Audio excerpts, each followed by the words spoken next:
also recognized as the Son of God in Egypt, after his mother named him co-ruling Pharaoh of Egypt. Cleopatra declared Caesarion to be the King of Kings at the age of 13 during the Donations of Alexandria ceremony in 34 BC.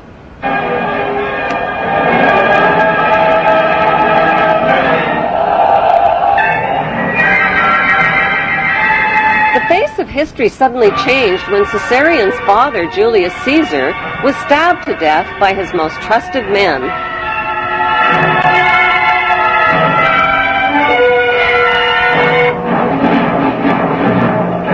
Octavian, the adopted son of Julius Caesar, swiftly seized power as the new Roman emperor. After Caesar's death, Cleopatra became romantically involved with a married commander from Caesar's army named Mark Antony. Mark Antony and Cleopatra parented 3 children, a twin boy and girl, followed by a second boy. Since Caesarion was Julius Caesar's son and the rightful heir to the Roman Empire, Cleopatra feared for his safety. When Octavian's mighty Roman army invaded Egypt, Cleopatra arranged for Caesarion's safe passage out of Egypt with her most trusted servants. Historians confirm that Cleopatra sent Caesarion to India. There are no historical records of Caesarion's fate, despite false rumors of his capture. Cleopatra's trusted servants who traveled with Caesarion became the boy's parent guardians. But who exactly were these parent guardians who Cleopatra entrusted her son to? Were their names Mary and Joseph by any chance? While Caesarion fled from Egypt with his parent guardians, Cleopatra and Mark Antony's 3 children were placed in the care of Mark Antony's wife. After suffering a crushing defeat against Octavian's invading Roman army, Mark Antony committed suicide by falling on his own sword. The devastated Cleopatra also committed suicide by a self-inflicted poisonous snake bite.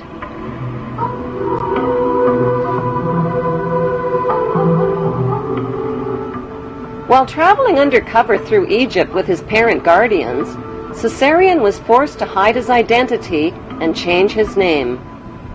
The Egyptian name for Jesus is Isu, which means the son of Isis. It can be found in Egyptian hieroglyphics.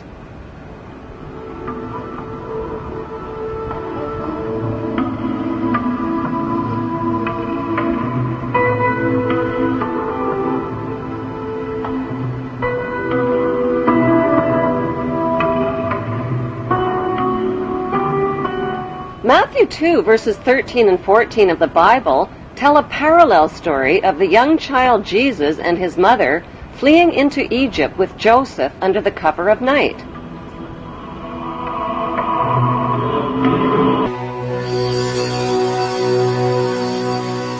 In the year 1887, a book was published in Russia which rocked the Christian world. It was vilified and condemned. It was called The Unknown Life of Jesus Christ. The writer, Nicholas Notovich, was a respected journalist. Notovich claimed his book was a factual report of a trip he made to the Himalayan mountains in remote northern India. Notovich may well have been the first outsider to make his way to Hemis, an isolated Buddhist monastery hidden high in the Asian mountaintops. Gaining the confidence of an elderly monk, he was shown ancient scrolls which tell the story of a scholar and prophet named Issa. In these secret records, Issa is described as a foreigner from a small Mediterranean country. The stranger arrived in India as a teenaged boy to study the teachings of the Buddha. And according to the scrolls, he lived here 500 years after the prophet Buddha died, a time that coincides exactly with the lost years of Jesus. Nicholas Notovich was convinced that Issa was Jesus of Nazareth. and that he carried back to his homeland the principles of Buddhism.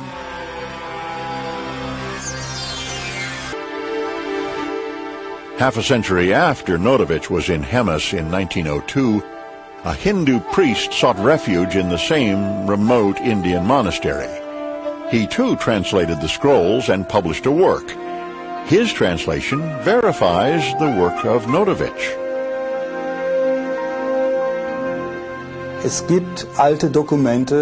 Ancient writings do exist from both Persia as well as India, that Jesus did indeed travel to India, but we do not have 100% proof that he was there.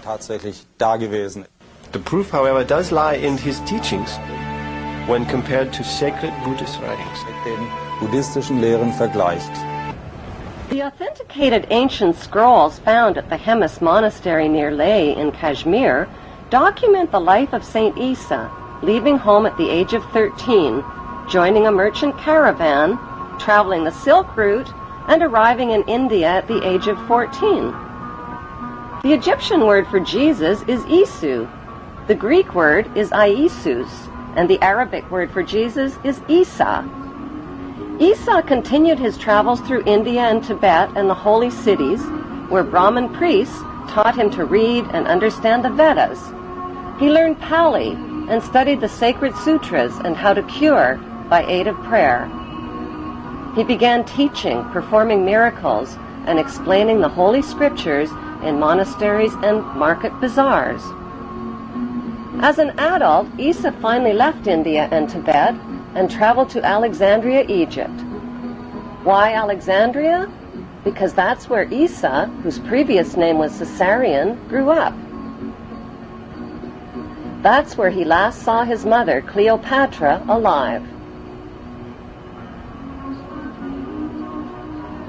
Isa spent 3 years in Egypt before searching for his younger half-sister and 2 younger half-brothers fathered by Mark Antony.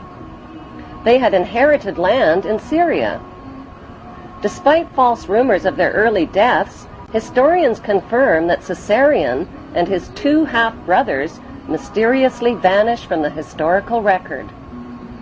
Did they really vanish, or did they just reappear in the biblical record? According to the Bible, 2 of Jesus' 12 disciples were named James and Thomas.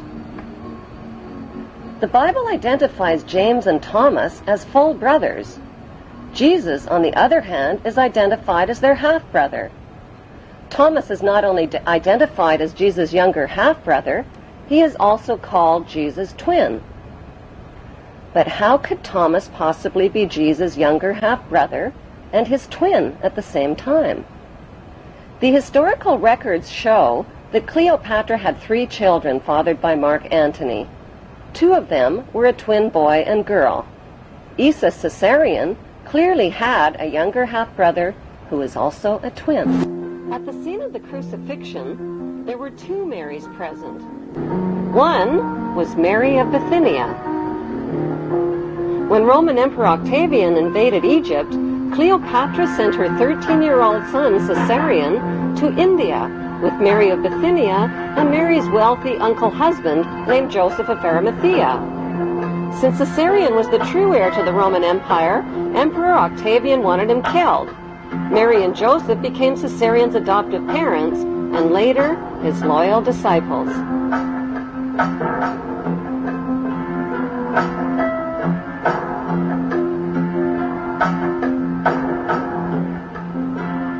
The second Mary present at the crucifixion was Jesus' younger half-sister, Mary Magdalene, whose birth name was Selene. She is also identified in the Bible as Mary of Cleopas, meaning Mary of Cleopatra.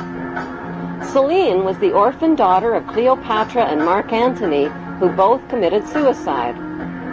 After being captured by Emperor Octavian, Selene was raised in Octavian's royal household with her 2 brothers, and with Octavian's son, Tiberius, who became the next Roman emperor. They were raised together by the emperor's sister, Octavia.